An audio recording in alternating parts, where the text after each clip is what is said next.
बिस्मिल्लाहिर्रहमानिर्रहीम। Dear students, chemistry class 10th chapter 10 में आज हमारा टॉपिक है साल्ट्स। इस टॉपिक के अंदर हम 5 चीज़ों को डिस्कस करने जा रहे हैं। सबसे पहले हम देखेंगे साल्ट्स क्या हैं, फिर हम देखेंगे कि साल्ट्स का नाम किस तरीके से रखा जाता है,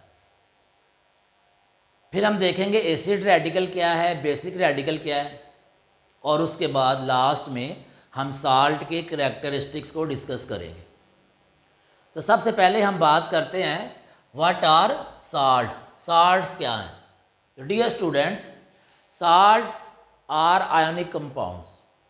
साल्ट आयोनिक कंपाउंड्स हैं जो न्यूट्रलाइजेशन रिएक्शन के नतीजे में बनते हैं।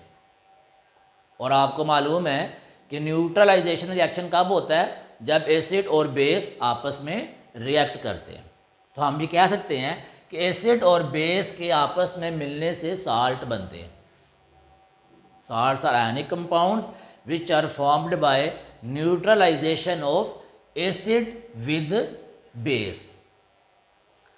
अब अगर हम इस साल्ट को देखें, सपोज ये हमारे पास एक साल्ट है NaCl, सोडियम क्लोराइड। इस एक साल्ट में 2 आयन है, एक पॉजिटिव आयन और एक नेगेटिव आयन। ये पॉजिटिव और ये नेगेटिव।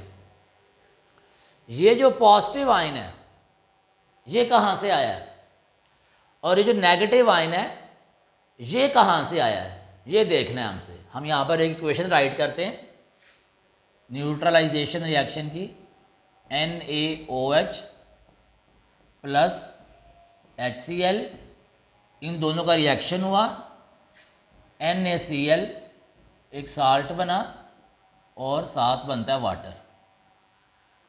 अब ये जो Na है, जो पॉजिटिव आयन है, केटाइन, ये कहाँ से आया है? बेस से आया है। तो क्योंकि ये केटाइन पॉजिटिव आयन बेस से हासिल हुआ है, इसलिए इसको हम कहते हैं बेसिक रेडिकल।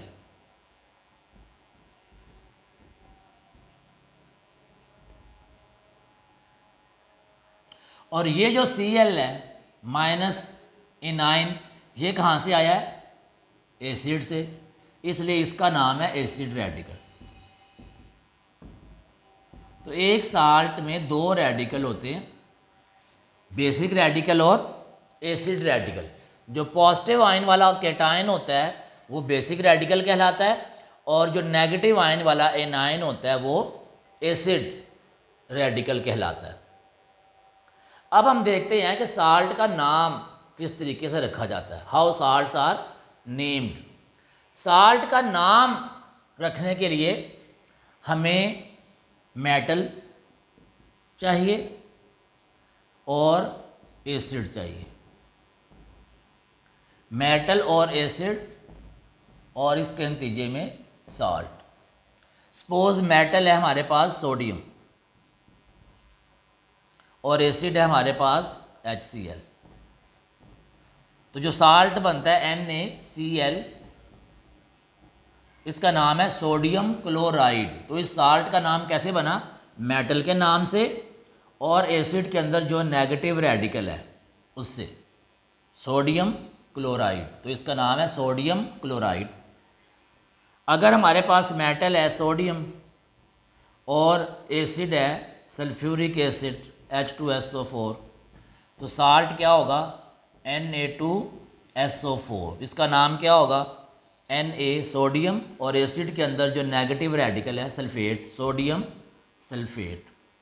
ऐसे अगर हमारे पास यहाँ पर होता है पोटाशियम और यहाँ पर होता है नाइट्रिक एसिड, तो ये बनेगा KNO3।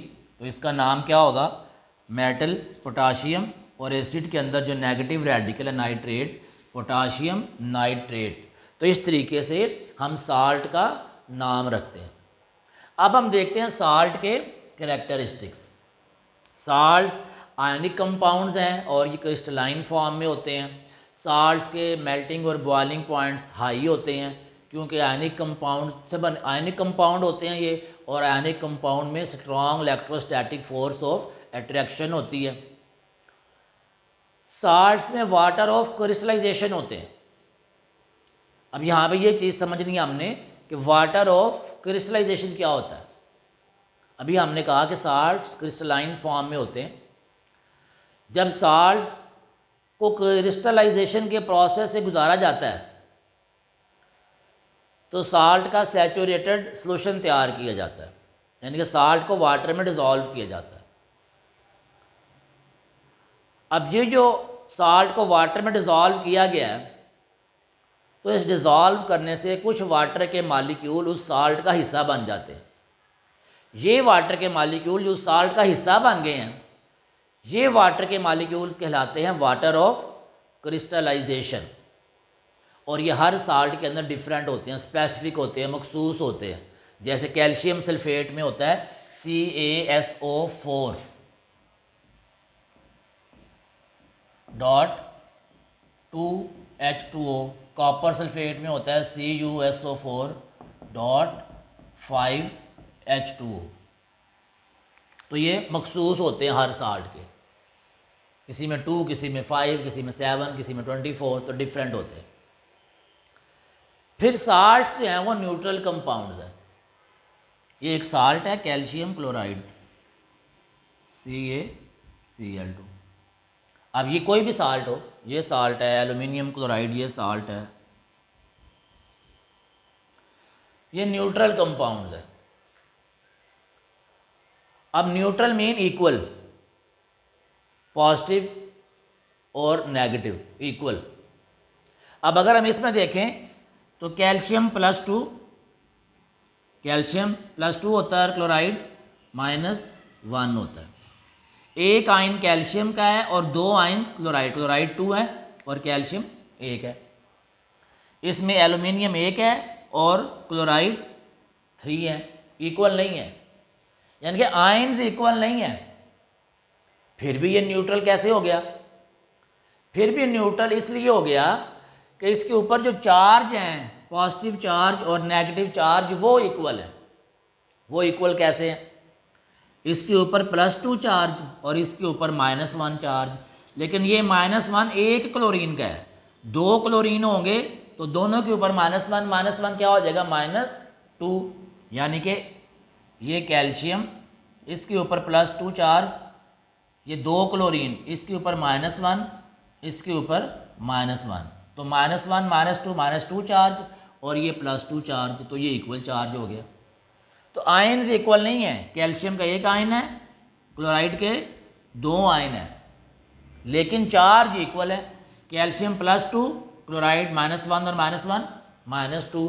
तो क्योंकि चार्ज इक्वल है, पॉजिटिव और नेगेटिव, इसलिए साल्ट जो हैं वो न्यूट्रल कंपाउंड्स होते हैं।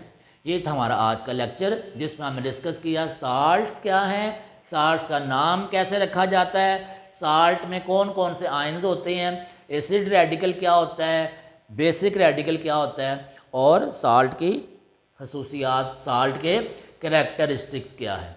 शुक्रिया।